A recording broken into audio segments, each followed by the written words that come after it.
এই মুহূর্তে কেমন আছি অবশ্যই ভালো নাই।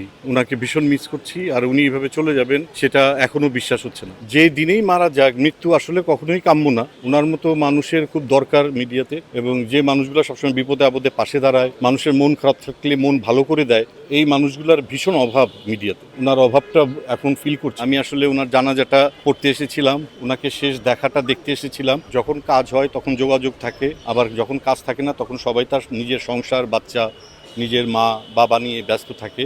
উনি এমন একটা মানুষ, ওনার সঙ্গে আড্ডা না হলেও, রেগুলার আড্ডা না হলেও সবার সাথে ভালো সম্পর্ক ছিল। উনার ভেতরের কথাগুলো উনি কখনোই কাউকে বলেননি, যেই কারণে আমরা জানতে পারিনি যে এত দ্রুত উনি আমাদের ছেড়ে চলে যাবেন, বা উনি অসুস্থ ফিল করছেন, বা ভেতরে কি সমস্যা সেগুলো আমাদের সাথে কখনোই শেয়ার করেননি। অসাধারণ একজন মানুষ। আর স্বাভাবিকভাবে উনি উনি যে নেই, এই মুহূর্তে কেমন আছি অবশ্যই ভালো নাই। কারণ উনাকে ভীষণ মিস করছি। আর উনি এভাবে চলে যাবেন সেটা এখনো বিশ্বাস হচ্ছে না। যে দিনেই মারা যাক, মৃত্যু আসলে কখনোই কাম্য না। কিন্তু উনার অভাবটা পূরণ হবে না, এবং উনার মতো মানুষের খুব দরকার মিডিয়াতে, এবং যে মানুষগুলো সবসময় বিপদে আপদে পাশে দাঁড়ায়, মানুষের মন খারাপ থাকলে মন ভালো করে দেয়। কিন্তু এই মানুষগুলোর ভীষণ অভাব মিডিয়াতে। তো উনার অভাবটা এখন ফিল করছি। আসলে উনার এটা অপূরণীয়। উনার এই জায়গা আসলে কখনই পূরণ হবার নয়। এরকম অসংখ্য স্মৃতি আছে, আমাদের অনেক মজার ঘটনা আছে, অসংখ্য শুটিংয়ের স্মৃতি আছে। কিন্তু আসলে এখন এইসব কথা বলার মতো মানসিক অবস্থায় আমি নাই।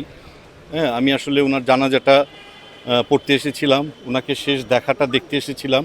এখন স্মৃতি নিয়ে কথা বলার মতো মন মানসিকতা আসলে নেই। আসলে এখন একটাই ওনার জন্য দোয়া করা, এবং সবার কাছে চাইবো যে এরকম একটা ভালো মানুষের জন্য সবাই দোয়া করবে। আমার কোনো আইডিয়া নেই আসলে। যখন কাজ হয় তখন যোগাযোগ থাকে, আবার যখন কাজ থাকে না তখন সবাই তার নিজের সংসার, বাচ্চা, নিজের মা বাবা নিয়ে ব্যস্ত থাকে। আবার মাঝে মাঝে যদি কারোর সঙ্গে খুব বেশি ক্লোজ থাকে, আড্ডা হয়, তখন হয়তো বা কেউ জানতে পারে। আমার সঙ্গে উনি এমন একটা মানুষ, ওনার সঙ্গে আড্ডা না হলেও, রেগুলার আড্ডা না হলেও সবার সাথে ভালো সম্পর্ক ছিল। উনার ভেতরের কথাগুলো উনি কখনোই কাউকে বলেননি, যেই কারণে আসলে আমরা জানতে পারিনি যে এত দ্রুত উনি আমাদের ছেড়ে চলে যাবেন, বা উনি অসুস্থ ফিল করছেন, বা ভেতরে কি সমস্যা সেগুলো আমাদের সাথে কখনোই শেয়ার করেননি।